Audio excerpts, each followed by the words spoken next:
इस रामायण काव्य को महर्षि वाल्मीकि ने लिखा। और कैसे लिखा? कहते हैं जब नारद जी कथा सुना करके चले गए, 100 श्लोकों में राम कथा वाल्मीकि जी को, नारद जी के चले जाने के बाद वाल्मीकि जी ने अपने शिष्य भरद्वाज जी से कहा, चलो स्नान करने चलते हैं। मध्याह्न का समय तमसा नदी में स्नान करने के लिए वाल्मीकि जी अपने शिष्य भरद्वाज को लेकर के गए। और जब तमसा नदी के तट पर पहुंचे नहाने के लिए, नदी का तट बड़ा रमणीय था। तमसा नदी अयोध्या से 25 किलोमीटर की दूरी पर आज भी प्रवाहित होती है दक्षिण दिशा में। सुल्तानपुर जाते समय रस्तवाम पड़त तो रे वहां जलालपुर के पास वो है जिसको टौंस कहते हैं, वही तमसा है, टौंस ही तमसा है। तमसा नदी में स्नान करने के लिए महर्षि वाल्मीकि अपने शिष्य भरद्वाज को लेकर के जब गए तो तट पर थोड़ा टहल रहे थे तो देखा क्या, एक क्रौंच पक्षी का जोड़ा विहरण कर रहा था। वो क्रौंच पक्षी होता है, नदी के तट पर तालाब में होता, बड़ी चोंच वाला, बड़े बड़े पैर, खूब ऊंचा सा, सारस जिसको कहते हैं। वो क्रौंच पक्षी जोड़े से ही रहता है। एक जोड़ा क्रौंच का वहां विचरण कर रहा था। तब तक एक बधिक आया, शिकारी, और शिकारी ने दूर से बाण चलाया उस पक्षी को मारने के लिए, और उन दोनों में जो नर था उस नर को उस शिकारी ने मार दिया। वाल्मीकि जी वहीं तमसा के तट पर खड़े थे, उन्हीं की आंखों के सामने ये घटना घटित हुई। वो पक्षी गिरा, खून से लथपथ हो गया और तड़प तड़प करके मर गया। उसकी क्रौंची दौड़ करके आती, उसे देखती, रोती, चिल्लाती, फिर भागती, फिर दौड़ करके उसके मृत शरीर के पास आती। इस दृश्य को देखकर महर्षि वाल्मीकि के हृदय में करुणा प्रकट हुई। इस निरीह प्राणी को इस बधिक ने अपने स्वार्थ के लिए मार दिया, और अगले ही क्षण वो करुणा क्रोध में बदल गई। उस बधिक के ऊपर महर्षि वाल्मीकि को क्रोध आया। इस जीव को ये किसका क्या बिगाड़ रहा था? नाहक इसको इसने मार दिया अपने स्वार्थ के लिए। उस निषाद के ऊपर क्रोध आया वाल्मीकि जी को, और वाल्मीकि जी ने शाप दे दिया उसको। मां निषाद प्रतिष्ठां त्वं अगमः शाश्वती समाह यत्क्रौंच मिथुनादेकं अवधि काम मोहितम। तुमने इस क्रौंच को मार दिया, जाओ मैं तुम्हें शाप देता हूं। तुम बहुत दिन जिंदा नहीं रहोगे, तुम भी मर जाओगे। प्रतिष्ठाम प्राणन रूपाम, तुम्हारा भी प्राणन बहुत दिन नहीं होगा, बहुत दिन तुम सांस नहीं ले पाओगे, तुम भी मरोगे। ज्यादा तो कुछ नहीं कहा, लेकिन इतना कह करके शाप दो। और ये शाप जो दिया, ये गद्य में नहीं दिया, पद्य में। ऐसे नियम है कि क्रोध में व्यक्ति जब भी बोलता है तो गद्य ही बोलेगा, पद्य नहीं बोलेगा। आपको क्रोध लगा हो और किसी को डांटना हो तो आप गाना गा करके डांटोगे क्या? कोई कविता बना करके डांटोगे, कोई श्लोक बना करके बोलोगे। गद्य में जो निकलेगा उल्टा पलटा शब्द वही तो निकलेगा। क्रोध में कभी व्यक्ति के मुख से कविता और काव्य और संगीत और गीत नहीं निकलता। हां, प्रसन्नता में निकलता है, दुख में भी निकलता है।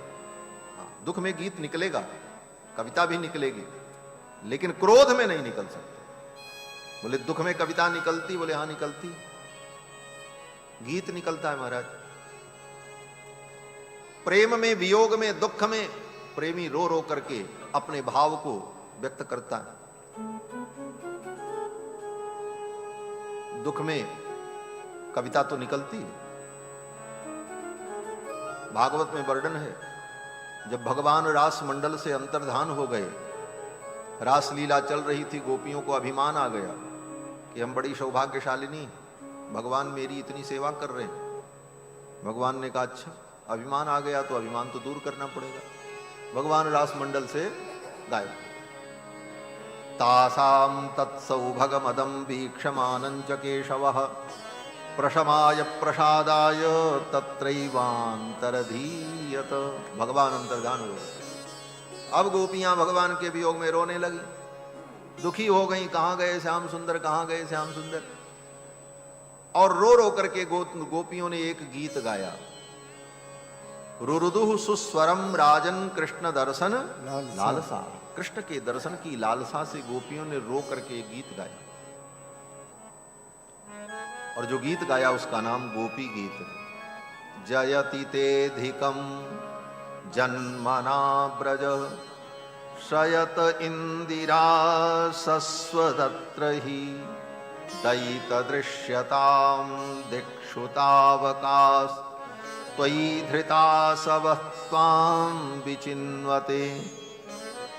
19 श्लोकों में गोपियों ने एक गीत गाया। 19 अंतरा है उसमें, समझो, छोटा मोटा गीत नहीं। तो दुख में रो करके गीत तो गाया जा सकता है, प्रसन्नता में भी गीत निकलेगा, प्रेम में भी गीत निकलेगा। इसीलिए कहते हैं ना, हर दिल जो प्यार करेगा वो गाना गाएगा, गीत निकलेगा। लेकिन क्रोध में गाना निकले ऐसा तो हमने नहीं देखा। लेकिन वाल्मीकि महर्षि ने क्रोध में जब शाप दिया तो उनके मुख से श्लोक निकला, पंक्तियां निकली। ये साधारण घटना नहीं है, ये विश्व के प्रथम काव्य का बीज प्रकट हो रहा है। क्योंकि अभी तक धरती पर कोई काव्य नहीं था, कोई कविता नहीं थी। प्रथम काव्य प्रकट होने जा रहा है, रामायण काव्य, और वाल्मीकि के द्वारा होगा। इसलिए वाल्मीकि के मुख से क्रोध में भी कविता निकल गई। ये अद्वितीय घटना है। ऐसी घटना केवल एक बार हुई वाल्मीकि जी के समय में, उसके बाद आज तक नहीं हुई। ये आदि कवि के जीवन की घटना। शाप निकला लेकिन वो श्लोकबद्ध निकला, 32 अक्षर में, 4 चरण में, जिसको गाया जा सकता है। क्या बोले? मां निषाद प्रतिष्ठाम त्वम अगम शाश्वती समाह यत्रौंच मिथुनादेकम अवधि काम मोहितम। ये पंक्तियां प्रकट हुई वाल्मीकि के मुख से शाप के रूप में। शाप दे दिया वाल्मीकि जी ने। स्नान किया, चल पड़े अपनी कुटिया के लिए। भरद्वाज जी उनके शिष्य जो थे पीछे, कमंडल लिए हुए, जल लिए हुए, कपड़ा लिए हुए, सेवा में वही रहते थे। भरद्वाज जी ने इस पंक्ति को गुरु जी के मुख से सुना और याद कर लिया, और गुनगुनाते हुए, दोहराते हुए, पीछे पीछे चलते हुए आ रहे। वाल्मीकि जी भी सोचने लगे, ये मेरे मुख से कैसा छंद प्रकट हुआ। मैं तो शाप देना चाहता था, लेकिन ये अकस्मात कविता प्रकट हुई मेरे मुख से। शाप तो हुआ लेकिन वो कविता में हुआ, और इस कविता को बनाने की मेरी कोई योजना नहीं थी, न कोई बनाने का ऐसा तरीका मुझे मालूम था। और ये कविता है, यह भी मुझे ज्ञान नहीं था। इससे एक बात और समझनी चाहिए कि हम आप कोई भी प्राणी कुछ नहीं करते और न कर सकते हैं। जो कुछ कराएंगे वो भगवान ही कराएंगे। न चाह करके भी, बिना समझे बूझे, वाल्मीकि जी के मुख से कविता प्रकट हो गई। किसने कराया? बोले भगवान ने कराया। वाल्मीकि जी आए अपनी कुटिया में, और जो ही कुटिया में पहुंचे अपने, तब तक ब्रह्मा जी आ गए। पहले तो ब्रह्मा के पुत्र आए थे, नारद जी कथा सुना के गए थे, और फिर ये स्नान करने गए, वहां शाप हुआ, और वहां से आए तब तक ब्रह्मा जी प्रकट हो गए। ब्रह्मा जी को प्रणाम किया महर्षि वाल्मीकि ने, उनका आतिथ्य किया। ब्रह्मा जी ने कहा, मैं किसी प्रयोजन से आया हूं। बोले क्या प्रयोजन है? ब्रह्मा जी ने कहा, तुम्हारे मुख से जो अभी कविता प्रकट हुई है वो तुम्हारे प्रयास से नहीं प्रकट हुई, तुम्हारे अपने बुद्धि से वो प्रकट नहीं हुई। बोले तब? ब्रह्मा जी ने कहा, मच्छंदा देवते ब्रह्मन् प्रवृत्तेयं सरस्वती। मच्छंदा देवते ब्रह्मन्, मच्छंदः, मच्छंदः माने ब्रह्मा जी कहते मैं, मत, और छंदः माने जो मेरा भी नियमन करने वाला है, अर्थात जो मेरा भी अनुशासन करते हैं। मैं भी स्वतंत्र नहीं हूं, मैं भी किसी के अनुशासन में हूं, और वो कौन है? बोले वो भगवान है। मच्छंदः, मच्छंदः कह? बोले रामचंद्र, भगवान रामचंद्र ही मच्छंद हैं।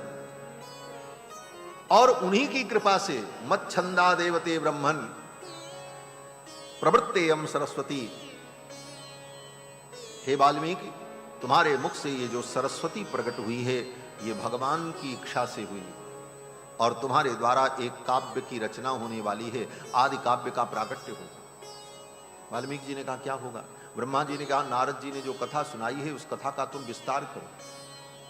वाल्मीकि जी ने कहा ब्रह्मा जी से, नारद जी ने 100 श्लोकों में सुनाया है और थोड़ी थोड़ी बात बताई है, और राम जी ने तो इतनी लीला की 14 वर्ष तक वन में, उन लीलाओं को मैं कैसे जान पाऊंगा? मैंने तो देखा भी नहीं, सुना भी नहीं। और नारद जी ने जो सुनाया वो संक्षेप में सुनाया, तो मैं कैसे लिखूंगा? तो ब्रह्मा जी ने कहा जाओ मैं वरदान देता हूं, जब तुम राम जी का चरित्र लिखने बैठोगे तो सारा राम चरित्र तुमको दिखाई पड़ने लग जाएगा। ये वरदान दिया है ब्रह्मा जी ने किसको? वाल्मीकि जी को।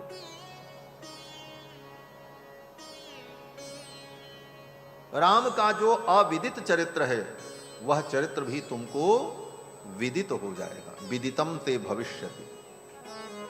वाल्मीकि जी ने कहा राम जी तो अभी अयोध्या के सिंहासन पर विराजमान होकर के प्रजा का पालन कर रहे हैं, वन की लीला में उन्होंने जो जो किया है वो तो मैं आपकी कृपा से देख लूंगा, लिख दूंगा, लेकिन राम जी अभी 11,000 वर्ष राज्य करेंगे, आगे राम जी जो करेंगे वो भी लिखना है, वो मैं कैसे लिखूंगा?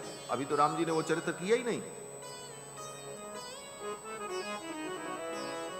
ब्रह्मा जी ने कहा वो भी चरित्र तुम्हारे हृदय में पहले ही प्रकट हो जाएगा। राम जी को जो करना है वो तुम्हारे हृदय में प्रकट हो जाएगा, उसको भी तुम पहले ही लिख दोगे। वाल्मीकि जी ने कहा हम लिख तो देंगे, लेकिन भगवान तो परम स्वतंत्र है, वो तो किसी के अधीन है नहीं। अगर हमने भविष्य का चरित्र लिख दिया कि राम जी आगे कौन कौन सी लीला करेंगे, और कहीं राम जी का प्रोग्राम चेंज हो गया, उन्होंने अपना प्रोग्राम बदल दिया, बोले चलो छोड़ो ये सब लीलाएं अब नहीं करेंगे, वैकुंठ चलेंगे, कौन रोक पाएगा भगवान को जी? भगवान परम स्वतंत्र न सिर पर कोई, वो तो परम स्वतंत्र है, सर्वतंत्र स्वतंत्रो ही। ऐसी स्थिति में मेरी वाणी झूठी हो जाएगी। मैंने तो लिख दिया और पता लगा राम जी ने बीच में ही प्रोग्राम रोक दिया और चले गए वैकुंठ, वहीं पर पिक्चर समाप्त हो जाएगी, द एंड। तब क्या होगा? पूरी कहानी कैसे सत्य होगी? तो महर्षि वाल्मीकि से ब्रह्मा जी ने कहा तुम जो लिखोगे वो तो सत्य होगा, और आगे राम जी जो चरित्र करने वाले हैं वो भी तुम लिखोगे। अगर तुमने लिख दिया तो राम जी को वो चरित्र करना ही पड़ेगा, उनकी नहीं भी इच्छा होगी फिर भी वही चरित्र राम जी करेंगे जो तुम लिखोगे। ये वाल्मीकि महर्षि है, ये वाल्मीकि की पंक्तियां साधारण नहीं है। ब्रह्मा जी ने जब ये आशीर्वाद दे दिया तो वाल्मीकि जी प्रसन्न हो गए। ब्रह्मा जी ने कहा जाओ तुम्हारे द्वारा लिखी गई रामायण जब तक पृथ्वी पर गाई जाएगी, एक प्राणी भी इसे गाने वाला और पढ़ने वाला होगा, तुम अनंत वर्षों तक मेरे ब्रह्मलोक में सुख का अनुभव करोगे। ये सब कह करके ब्रह्मा जी विदा हो गए। और ब्रह्मा जी जब चले गए तब महर्षि वाल्मीकि ने आचमन किया, प्राणायाम किया, भगवान का ध्यान किया, और ज्यों ही भगवान का ध्यान किया संपूर्ण राम जी का चरित्र वाल्मीकि जी के हृदय में प्रकट हो गया। कैसे प्रकट हो गया? बोले सब दिखने लगा वाल्मीकि जी, राम जी जो चरित्र कर चुके थे वो भी दिखने लगा। बोले जो घटना बीत गई वो कैसे दिख सकती? वो तो घटना कब की बीत चुकी, अब कैसे दिखेगी? बोले हाँ दिखती है, आज भी दिखती है। आज ये कथा हो रही है, आज के 2 महीने बाद भी इस कथा को आप देखना चाहो तो देख सकते हो। क्यों? बोले रिकॉर्डिंग मिल जाएगी। भगवान के कथा की जो रिकॉर्डिंग है, भगवान ने जो चरित्र किया उसको ब्रह्मा जी ने सब रिकॉर्ड करके रखा। ऐसा नहीं है कि मनुष्य के पास ही ये सब यंत्र होते हैं, इस यंत्र से भी विलक्षण व्यवस्थाएं देवताओं की हैं। सब कुछ रिजर्व है, सुरक्षित है, कहीं कुछ नष्ट नहीं हुआ। ब्रह्मा जी ने कहा वो सब पूरी रिकॉर्डिंग मैं तुम्हारे पास भेज दूंगा, डाटा ट्रांसफर हो जाएगा तुरंत। और ब्रह्मा जी ने ऐसी लीला की कि भगवान का संपूर्ण चरित्र महर्षि वाल्मीकि के हृदय में आ गया। सब वो देखने लगे, उनको दिखने लगा जैसे एक के बाद एक घटना हो रही। वाल्मीकि जी लिखते हैं कि हसितम भासितम चैव गतिर्यावच्च चेष्टितम। राम जी कैसे हंसते हैं, राम जी कैसे चलते हैं, अर्थ नहीं बताना पड़ेगा, सब शब्द स्पष्ट है। हसितम भासितम चैव गतिर्यावच्च चेष्टितम तत्सर्वं धर्मवीर्येण यथावत् संप्रपश्यति। राम जी का चरित्र जैसे था यथावत उसी प्रकार महर्षि वाल्मीकि ने देखा, सुना नहीं, देखा, प्रपश्यति, और फिर लिखा। 24,000 श्लोकों में लिख दिया। इसलिए वाल्मीकि रामायण में जो लिखा है अक्षरशः जैसी राम जी की लीला है वही लिखा, अपने तरफ से न कुछ मिलाया न घटाया। अन्य भक्तों ने वर्णन किया तो कुछ अपने भाव को भी जोड़ा, कुछ उसको सजाया अपनी वाणी से। गोस्वामी जी भी कहते हैं कि क्वचिदन्यतोपि स्वांतः सुखाय तुलसी रघुनाथ नाना पुराण निगमागम सम्मतम यद् रामायणे निगदितम क्वचिदन्यतोपि। क्वचिदन्यतोपि माने कुछ और भी मैंने मिलाया। क्यों मिलाया? बोले स्वांतः सुखाय, अपने आनंद के। और वाल्मीकि जी बोले, वाल्मीकि जी तो यथावत, न घटाया न बढ़ाया, कुछ जोड़ा भी नहीं और कुछ तोड़ा भी नहीं, जो जैसा था उसी प्रकार वाल्मीकि जी ने लिख दिया। और जब रामायण तैयार हो गई तब वाल्मीकि जी ने सोचा मैं ये रामायण किसको पढ़ाऊं, ये ग्रंथ कौन पढ़ेगा, इसका प्रचार कैसे होगा। उत्तराधिकार की तलाश होने लगी। और ये सबके साथ हो, चाहे महात्मा हो, चाहे ज्ञानी हो, चाहे सन्यासी हो, चाहे गृहस्थ हो। एक गृहस्थ भी अपने पुरुषार्थ से बहुत कुछ कमाता है, बनाता है, सजाता है बड़े उत्साह से, लेकिन एक समय आता है कि फिर उसे लगता है अब इसको संभालेगा कौन। अब उसको बनाने में उत्साह नहीं है, अब तो उसका मन होता कोई संभालने वाला मिले, उसकी तलाश शुरू होती है। उसी प्रकार बड़े बड़े महात्माओं को भी समाज में बड़े बड़े कार्य करने के बाद एक दिन उनके जीवन में भी आता है कि उन्हें भी सोचना पड़ता है अब इस काम को आगे कौन बढ़ाए, हमने तो यहां तक कर दिया। उसी प्रकार बड़े बड़े ज्ञानी अपने ज्ञान विज्ञान से बड़ी बड़ी व्याख्याएं लिख करके संभाल देते हैं, लेकिन फिर उनके सामने भी यही समस्या होती है अब इसको आगे कौन बढ़ाए, इतना तो हमने किया, कोई करने वाला तो नहीं। और कोई योग्य उत्तराधिकारी मिल जाए, ये भगवान की बहुत बड़ी कृपा। वाल्मीकि जी सोचने लगे ये मैं किसको पढ़ाऊं। और जिस समय की ये घटना है उस समय सीता जी वाल्मीकि महर्षि के आश्रम में ही थी, और वहीं पर उन्होंने 2 पुत्रों को जन्म भी दिया था, और दोनों पुत्र बड़े भी हो गए, कुश और लव। ये कुश और लव में जो कुश है ये बड़े हैं, लव छोटे हैं, लेकिन लोग लव कुश कहते हैं तो लगता है लव बड़े होंगे कुश छोटे होंगे, लेकिन कुश बड़े हैं, लव छोटे।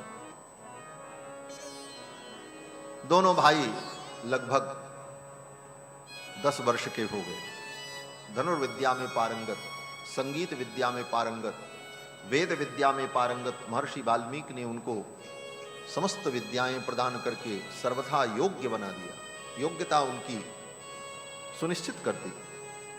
और वे दोनों बालक जो हैं उनको ये पता नहीं है कि मेरी मां का नाम क्या है, मेरे पिता का नाम क्या है। कल कथा में मैंने निवेदन किया था, कभी लवकुश पूछते गुरुजी से कि गुरुजी मेरे पिताजी कौन है, तो वाल्मीकि महर्षि तुरंत कहते पिता का नाम क्यों पूछते हो। तो कुछ लोग कहते कि हमारे मित्र पूछते हैं, कोई पूछता है तुम्हारे पिता कौन है तो मैं क्या बताऊं।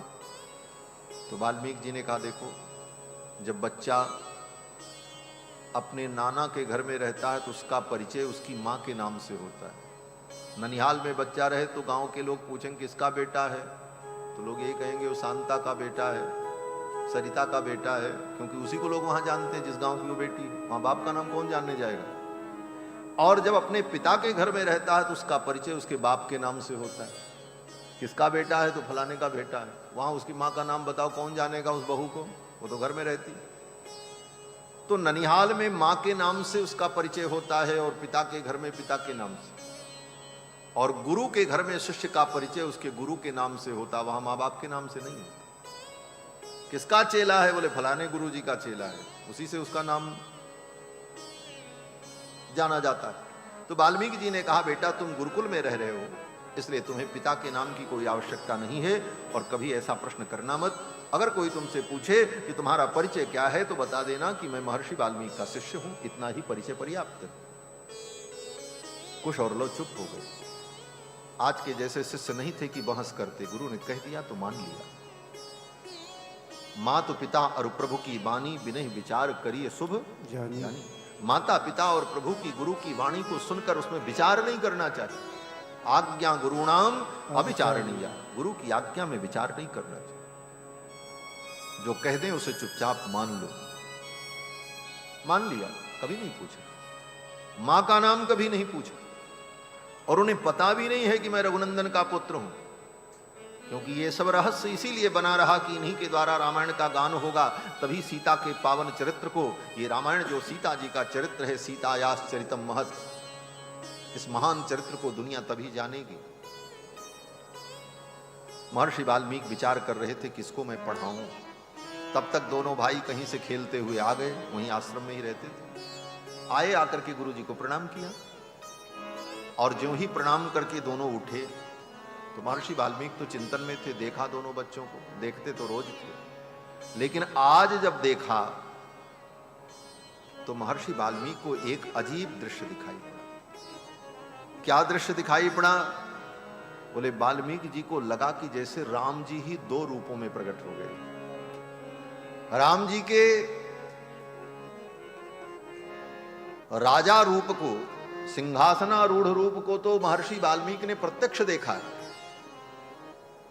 लेकिन राम जी का जो बाल रूप, बोले वो बाल रूप, बोले बाल रूप तो ब्रह्मा जी के आशीर्वाद से जब संपूर्ण रामचरित्र उनके हृदय में प्रकट हुआ तो बाल लीला और भगवान का प्रागट्य और राम जी के बाल स्वरूप सबका उन्होंने दर्शन किया, प्रत्यक्ष देखा ही था, तभी तो लिखा। वो रूप ध्यान में था, राम जी का बाल रूप, और तब तक ये दोनों आकर के सामने खड़े हो गए प्रणाम करके। वाल्मीकि जी ने जब सिर उठाया तो देखा, अरे ये तो राम जी का बाल रूप है, लेकिन एक नहीं दो दो, ये कहां से आ गए? तब अगले क्षण उनको पता चला, अरे ये तो सीता के पुत्र, ये राम के पुत्र। और महर्षि वाल्मीकि ने कहा, महर्षि वाल्मीकि ने अनुभव किया कि जैसे बिंबाद दिवोत्थितौ बिंबौ राम देहात् तथा परौ, जैसे राम रूपी बिंब से दो बिंब प्रकट हो गए। बिंबाद दिवोत्थितौ बिंबौ, ऐसे शब्दों का प्रयोग किसी कवि ने नहीं किया होगा, आदि कवि हैं। क्यों? बोले बिंब से बिंब नहीं प्रकट होता है, बिंब से जब कभी भी प्रकट होता है तो प्रतिबिंब प्रकट होता है, बिंब का प्रतिबिंब होता है। मूल की छाया होती है, छाया प्रति होती है, मूल तो मूल ही रहता है। लेकिन वाल्मीकि जी कहते हैं बिंबाद दिवोत्थितौ बिंबौ, राम रूपी बिंब से दो बिंब और प्रकट हो गए, मानो राम जी ही दो रूपों में फिर पैदा हो गए, कुश और लौ के रूप में, क्योंकि दोनों का नाज नक्शा, आकृति प्रकृति एकदम राम जी जैसी। महर्षि वाल्मीकि ने सोचा ये तो बड़े अच्छे हैं, इनका स्वर भी बहुत बढ़िया है, इनकी वाणी भी शुद्ध है, और इनका उच्चारण भी बहुत शुद्ध है, और ये वेद शास्त्र का अध्ययन कर चुके हैं, वेदेषु परिनिष्ठितौ, और वेदों में इनकी निष्ठा है, तो क्यों न मैं इनको ही रामायण पढ़ा दूं। और महर्षि वाल्मीकि ने कुश और लौ को संपूर्ण रामायण पढ़ा दी। भ्रातरौ स्वर संपन्नौ ये बड़े स्वर संपन्न हैं और राजपुत्रौ यशस्विनौ, राजा के पुत्र हैं, सतु मेधाविनौ, और ये मेधावी हैं, वेदेषु परिनिष्ठितौ। ये वक्ता का लक्षण मानो महर्षि वाल्मीकि बता रहे हैं। भगवान की कथा सुनाने वाले की 3 विशेषताएं होनी ही चाहिए, तभी वो सुना पाए। ये 3 विशेषताएं जो देखी महर्षि वाल्मीकि ने उन दोनों में, ये 3 विशेषता क्या है? बोले पहली विशेषता भ्रातरौ स्वर संपन्न, ये स्वर संपन्न है, इनकी वाणी शुद्ध है। कथा सुनाने वाले को सबसे पहले उसकी वाणी शुद्ध होनी चाहिए, स्वर उसका शुद्ध होना चाहिए, उच्चारण शुद्ध होना चाहिए, क्योंकि वो कहना चाहे कुछ और निकल जाए कुछ, और समझने वाले को कुछ और ही समझ में आ जाए तो फिर कथा का कोई मतलब नहीं रहा। स्वर की संपन्नता, वाणी की शुद्धता हो, और वाणी की शुद्धता और स्वर की संपन्नता तब होगी जब उसे व्याकरण का ज्ञान हो, देव भाषा संस्कृत के व्याकरण का समुचित अध्ययन हो, स्वर विज्ञान पर उसका नियंत्रण हो। ये सब कुछ था। भ्रातरौ स्वर संपन्न। और दूसरी विशेषता, बोले दूसरी विशेषता मेधाविनौ, और मेधा संपन्न हो। मेधा माने बुद्धि। स्वर बहुत बढ़िया है, वाणी बहुत बढ़िया है, लेकिन बुद्धि में कुछ स्थिर रहता नहीं, वो कथा क्या सुनाएगा? रात भर कमरे में पढ़ेगा और सवेरे मंच पे जाएगा तो भूलिए जाएगा, तो क्या सुनाएगा? मेधाविनौ, मेधा ऐसी हो कि नव नवेशमान बुद्धि, नए नए अर्थ का प्राकट्य करने वाली बुद्धि हो। एक बार पढ़ने के बाद समय आने पर वह विषय तुरंत उसके समक्ष नेत्र पटल पर उपस्थित हो जाए, ऐसी मेधा हो। और तीसरी विशेषता, बोले वेदेषु परिनिष्ठितौ, और वेदों में उसकी निष्ठा हो, वेदों के प्रति वो निष्ठावान हो, क्योंकि वेद ही धर्म का मूल है। वेदो खिलो धर्म मूलम। वो वेद की अवहेलना करने वाला ना हो, शास्त्र की अवहेलना करने वाला ना हो। आज यही है, आज के समय में बहुत से लोग ऐसे हैं जो कथा तो भगवान की सुनाते हैं, लेकिन उन्हें तत्वबोध न होने के कारण कहीं वेद के सिद्धांत की आलोचना कर जाते हैं, कहीं वेद के किसी सिद्धांत की धज्जी उड़ा देते हैं, कहीं वेद के किसी सिद्धांत को मजाक बना देते हैं। कारण कि वेदों का क्रमबद्ध ज्ञान नहीं है। इसलिए व्यास पीठ पर बैठकर विषयों का वर्णन करने के लिए कम से कम इतना तो होना ही चाहिए कि स्वर संपन्नता, मेधा और वेद शास्त्र का मूल ज्ञान तो होना ही चाहिए। ये सब विशेषताएं महर्षि वाल्मीकि ने लवकुश में देखी और तुरंत उन्हें रामायण पढ़ाई। दोनों भाइयों ने याद कर ली, पूरी रामायण कंठस्थ कर ली। ऐसी